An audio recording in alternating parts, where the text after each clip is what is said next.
দেখো, আমরা আজকে যেটা পড়ছি সেটার নাম হচ্ছে ব ফলা। এটার নাম কি? ব হুজুর ফলা। আদিন চলে গেছে। আদিয়ানকে ডাকো প্লিজ। আদিয়ান, অল্প সময় 10 মিনিটে পড়া হয়ে যাবে আমাদের। আসো একটু। ব ফলা। আজকে আমরা যেটা শিখবো এটার নাম কি? ব ফলা। বুঝতে পারছো? দেখো, ক্লাসে মনোযোগ দাও। এই ব ফলা যদি প্রথম অক্ষরের সাথে, যদি একদম প্রথমে আসে, তখন কি হবে? তখন এই ব ফলার এই যে স্বভাব প্লেস, এখানে কি আছে? ব ফলা আছে। এই ব ফলার বর কোনো উচ্চারণ নেই। তারপর আদিয়ান, এটা কি হচ্ছে বাবা বলো? তুমি তো গুড বয়, দুষ্টামি করো কেন? স্বাধীনতা। এই যে ধি No, no, আদিয়ান, no, দুষ্টুমি no, করো না no. বাবা, 10 মিনিট ভালো করে পড়লে তো পড়া হয়ে যায়। আমরা তো বেশি করি না, অল্প করি আমরা। Listo. স্বাধীনতা। দেখছো, এই যে প্রথম অক্ষরের সাথে যখন ব ফলা থাকে, তখন এটার কোনো উচ্চারণ হয় না। এটার কি হয় না? কোনো উচ্চারণ হয় না। ক্লাসে প্রথমে দুষ্টামি করা থাকলে কোনো কত জিনিস বড়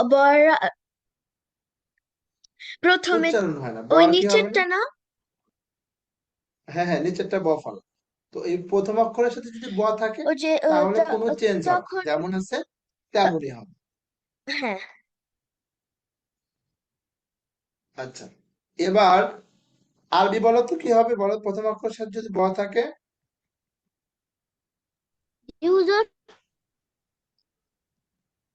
প্রথম অক্ষরের সাথে যদি ব থাকে তাহলে কি হবে? এই ব আসার কারণে কোনো সা চেঞ্জ হবে না। এখানে দন্ত স ছিল, স দন্ত সই থাকবে। এস হ্যাঁ, ব হ্যাঁ, ব থাকা আর না থাকা সমান প্রথম অক্ষরের সাথে থাকলে। আচ্ছা, এটা আমি রেখে দিই, পরেরটাতে যাই। এরপরে যদি প্রথম অক্ষরের সাথে না আসে, পরে আসে, তাহলে কি হবে? যদি পরে আসে,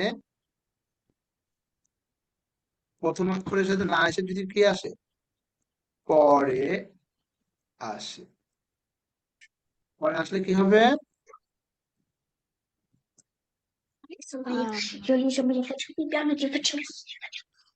কথা বলো না প্লিজ। যদি পরে আসে তাহলে কি হবে? যে অক্ষরটার সাথে আসবে ওই অক্ষরটাকে দুইবার পড়তে হবে। যেমন দেখো, আমরা বলি না, বিশ্বাস করো না, তুমি আমাকে কি করো না?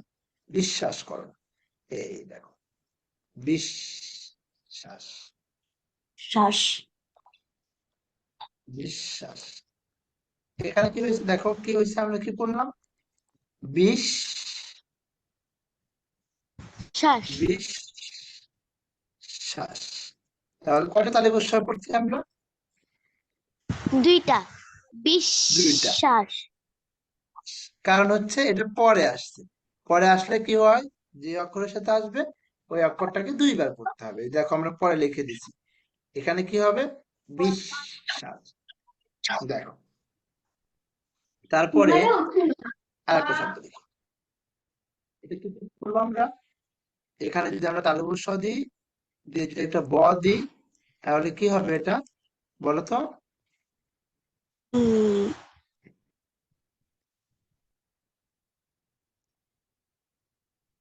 বলো। অশ্ব। অশ্ব। কয়টা তালব্য শ হবে?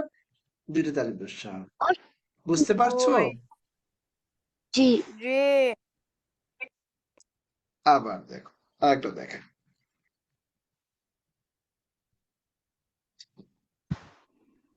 ওকে। আবার যদি আমি লিখি এরকম করে, এটা কিন্তু অনেকে ভুল উচ্চারণ। এটা কি করে অনেক মানুষ? এটার ভুল উচ্চারণ করে। আমরা ভুল উচ্চারণ করব না।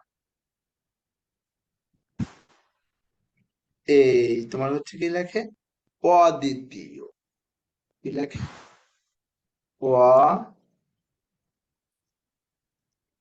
অদ্বিতীয়। এরকম লেখে, অদ্বিতীয়।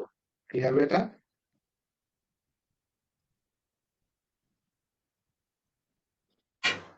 অদ্বিতীয়। অদ্বিতীয়। আচ্ছা, দুইটা দাও। অদ্বিতীয়। অদ্বিতীয়, এই যে অদ্বিতীয়, এটা যদি আমরা কি লিখি, এটা কি হবে, কি করবো আমরা, দ, দশিকারে দি,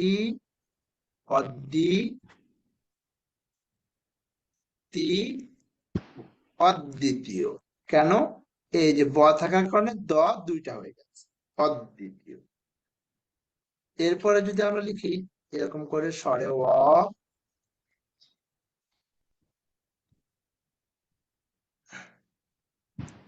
বর্ধের নয় বয়, অন্তুষ্ট এখন কি হবে বলো তো, এটা রাহিম, বলো তো এটা কি হবে,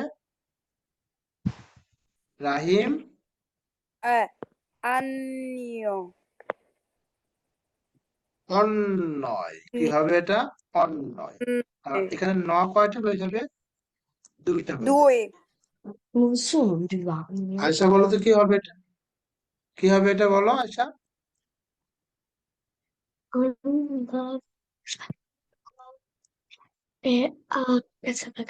বান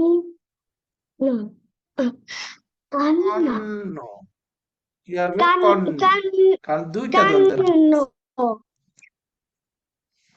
কান্না কান্ন আচ্ছা, আমাদের আরো দুইটা নিয়ম আছে, বফলার আরো কি আছে, দুইটা নিয়ম আছে, আমরা আজকে দুইটা শিখলাম।